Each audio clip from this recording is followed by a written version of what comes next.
नमस्कार, मैं हूं हेमेंद्र शर्मा और आप देख रहे हैं एमपी राउंड अप।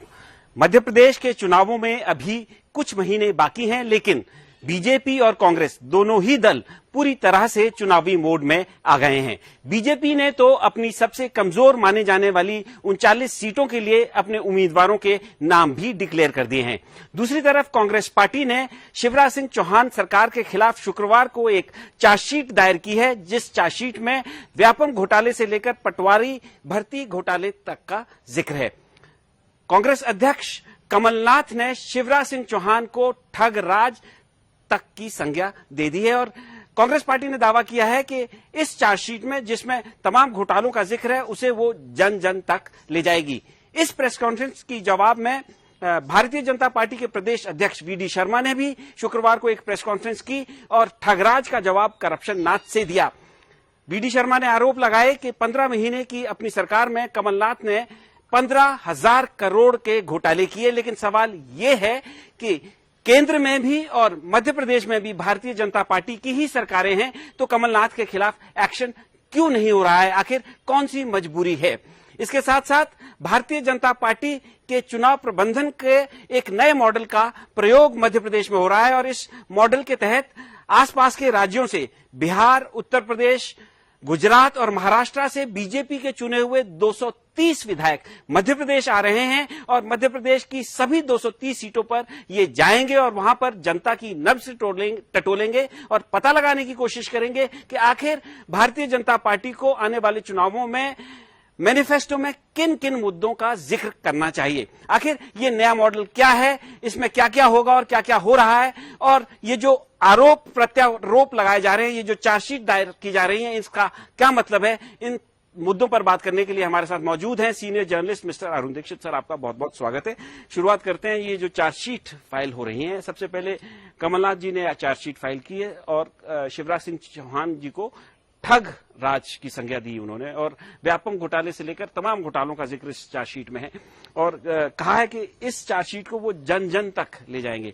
सर, तो इस चार्जशीट को आप कैसे देखते हैं? क्योंकि एक इसी तरह की चार्जशीट इन्होंने जब प्रियंका गांधी मध्य प्रदेश आई थी, ग्वालियर में भी इसका एक जिक्र हुआ था, तो कुछ नया है और क्या ये जनता को कुछ जन जन तक पहले तो ले जा पाएंगे और अगर ले जा पाए तो क्या जनता पे इम्पैक्ट पड़ेगा? देखिए, इसमें कोई शक नहीं है, जिन बातों का जिक्र वो कर रहे हैं अपनी चार्जशीट में, व्यापम घोटाला है जी, नर्सिंग घोटाला है, पटवारी भर्ती घोटाला है, क्योंकि इनकी सबकी जांच हो रही है, सब चल रहा है। तो जितनी चीजें हैं वो कमोबेश हैं। अब सवाल ये है कि जनता इनको जानती है, जनता तक ये किस रूप में और कैसे पहुंचाएंगे?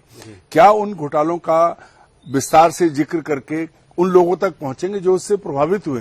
क्योंकि व्यापम घोटाले के बाद भी 13 के बाद जब चुनाव आया तो पहली बार इनको ये लगा कि हाँ, ये चुनाव हारे। सबसे बड़ा मुद्दा आज ये है कि कितनी ताकत के साथ कमलनाथ और उनकी टीम जनता के बीच इन चीजों को लेके जाएगी। जहां तक आरोप प्रत्यारोप की बात है तो आप समझिए कि मध्य प्रदेश में 2003 में पहली बार बीजेपी ने ये प्रयोग किया था। तब दिग्विजय सिंह को मिस्टर बंटा ढार कह के उनके खिलाफ बहुत सारे आरोप लगाए थे। 15,000 करोड़ के घोटाले की बात तब हुई थी। लेकिन उसका दूसरा पहलू यह है कि आज भी उमा भारती अकेली कोर्ट में डिफेमेशन केस झेल रही हैं। वो समझौता करना चाहती हैं, लेकिन दिग्विजय सिंह अपनी शर्तों पे एक सबूत कोर्ट नहीं पहुंचा। तो कमलनाथ जो कह रहे हैं, उन्हें ये देखना चाहिए, उनको ये सुनिश्चित करना चाहिए उनकी टीम को कि जो उन्होंने आरोप लगाए हैं ठगराज कह देने से नहीं होगा, साबित करना होगा कि ठगी की है। अगर वो चीजें हैं तो काम किए हैं। एक और सवाल ये भी है सर, उनसे आज प्रेस कॉन्फ्रेंस में भी ये किया गया कि आप व्यापम घोटाले की बात कर रहे हैं, आप ई टेंडरिंग घोटाले की बात कर रहे हैं और आपकी सरकार उसके बाद 15 महीने तक मध्य प्रदेश में थी। उन 15 महीनों में एक भी व्यक्ति के खिलाफ एक्शन नहीं लिया गया। इसके जवाब में कमलनाथ ने कहा कि वो 2018 का कमलनाथ का मॉडल था, उस समय उनको पूरा समय मिला नहीं, 2.5 महीने जो है चुनाव थे बीच में, इसलिए आचार संहिता लग गई थी और वो मध्य प्रदेश को एक डेवलपमेंट के पाथ में ले जाना चाहते थे। उन्हें नहीं मालूम था कि 15 महीने में सरकार गिर जाएगी। अगर 5 साल तक सरकार रहती तो वो निश्चित तौर पर एक्शन लेते, लेकिन एक्शन नहीं हुआ। आपको क्या लगता है कि जनता विश्वास करेगी? क्योंकि तब एक्शन नहीं लिया, अब एक्शन लेंगे। हेमेंद्र जी, अपने देश में इतिहास है, एक जिक्र है कि हुमायूं ने एक भिस्ती को थोड़ी देर के लिए बादशाह बना दिया था और उसने उतनी देर में ही चमड़े का सिक्का चला दिया था। कमलनाथ के पास 15 महीने थे। ये कमलनाथ कहते हैं मुझे समय नहीं मिला, 15 महीने का समय बहुत होता है। दरअसल उनमें वो विल पावर नहीं थी, वो कुछ करते। अगर कुछ करना चाहते तो 15 महीने में सारा सच सामने आ सकता था, लेकिन उनकी इच्छा शक्ति नहीं थी और वो कुछ भी कहें इस बात पर कोई भरोसा नहीं करेगा कि 3 महीने इसमें लगे रहे। अरे बैठे थे, जिस मुद्दे पर आप आए थे उसी वक्त उस पर काम शुरू करना चाहिए था। ये तो बता दें कि अपने 15 महीने में किया क्या?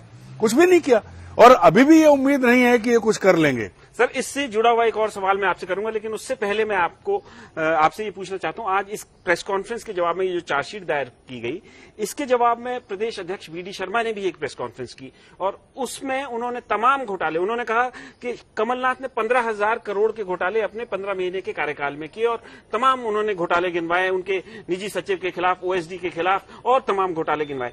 लेकिन सवाल यह है कि जो वीडी शर्मा ने घोटाले गिनवाए, बीजेपी की सरकार केंद्र में भी है, मध्य प्रदेश में भी है, उन्होंने एक्शन कोई नहीं लिया। तो सवाल यह है कि ये बीजेपी घोटाले गिनवा रही है, एक्शन क्यों नहीं ले रही? दरअसल क्या है, जो मैंने अभी कहा ना, बीजेपी को हवाई बातें करना बहुत आता है।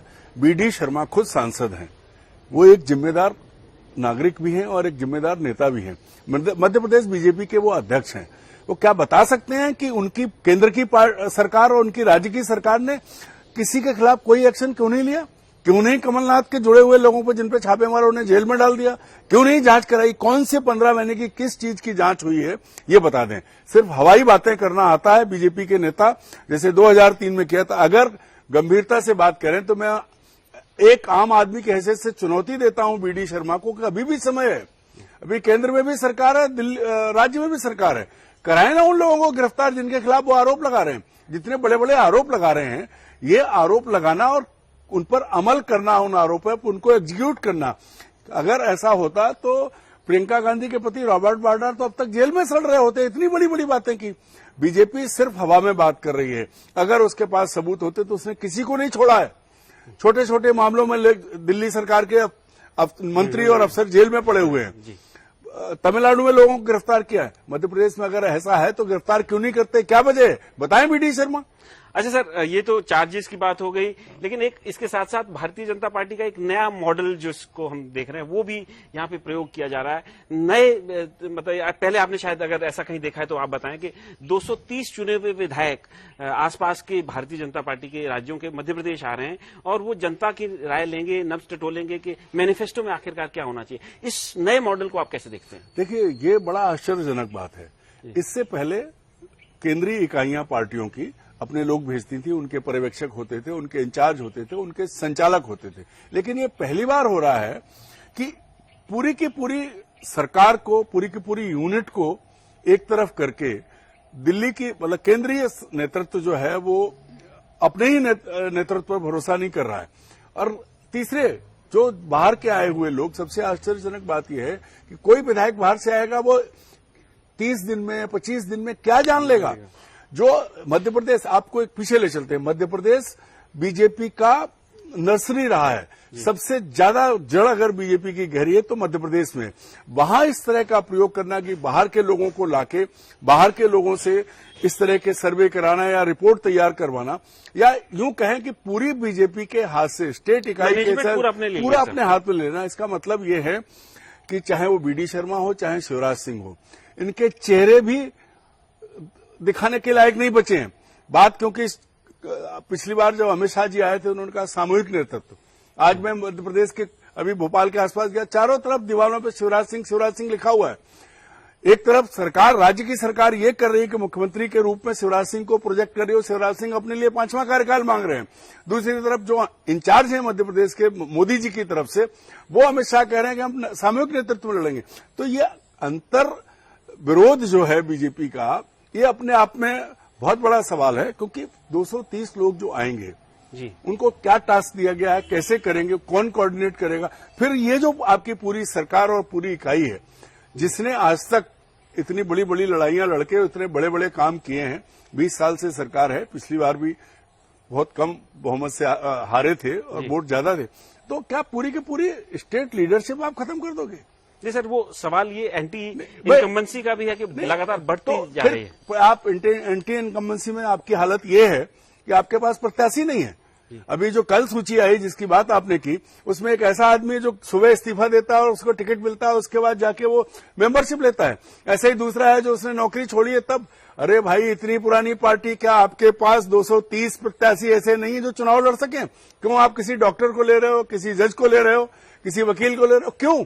ये ऐसी स्थिति क्यों है? बीडी शर्मा बताएं, क्या उनकी पार्टी इतनी कमजोर है कि वो सरकारी कर्मचारियों से चुनाव लड़ेंगे? नहीं सर, आप क्या इसको देखते हैं, क्यों ऐसा कर रही है? कि क्या वास्तविकता में बहुत कमजोर हो गई है पार्टी? ये अपने लोगों पे भरोसा नहीं है। सबसे बड़ी बात यह है कि वो जो उसके पास अपने लोग हैं उन पर वो भरोसा नहीं कर रही है, इंक्लूडिंग शिवराज सिंह। अगर शिवराज सिंह पर भरोसा किया जाता तो ये नहीं कहते कि हम सामूहिक नेतृत्व से लड़ेंगे मध्य प्रदेश में और मोदी जी के नेतृत्व में लड़ेंगे दिल्ली में। ये बात अपने आप में साबित करती है कि अब केंद्रीय नेतृत्व को मध्य प्रदेश के किसी नेता पर भरोसा नहीं है, चाहे वो मुख्यमंत्री हो, चाहे वो प्रदेश अध्यक्ष हो। और इसीलिए कैंडिडेट वही ढूंढ रहे हैं। यहाँ किसी को नहीं मालूम था कि वो जो आदमी जो डॉक्टर है, सुबह नौकरी कर रहा है, शाम को प्रत्याशी बन जाता है। जज ने अभी कुछ दिन पहले नौकरी छोड़ी है। तो ये क्या है? वो आदमी जो शुरू से लगा रहा है, उसको यही नहीं पता है कि उसकी पार्टी उस पर कितना भरोसा करती है। सबसे बुरी बात यह है, इससे कार्यकर्ताओं में बहुत गलत संदेश जाएगा। अगर आपको लगता है ऐसा ही हार का इतना ही बड़ा डर था तो आप चेहरे बदलते हैं। आपने सब राज्यों में यही प्रयोग किए हैं। अब आप उन्हें अपमानित भी कर रहे हैं, उनके ऊपर लोगों को बैठा रहे हैं और आप अपने कार्यकर्ता और अपने नेता पर भरोसा नहीं कर रहे हैं, जो बहुत दुखद है।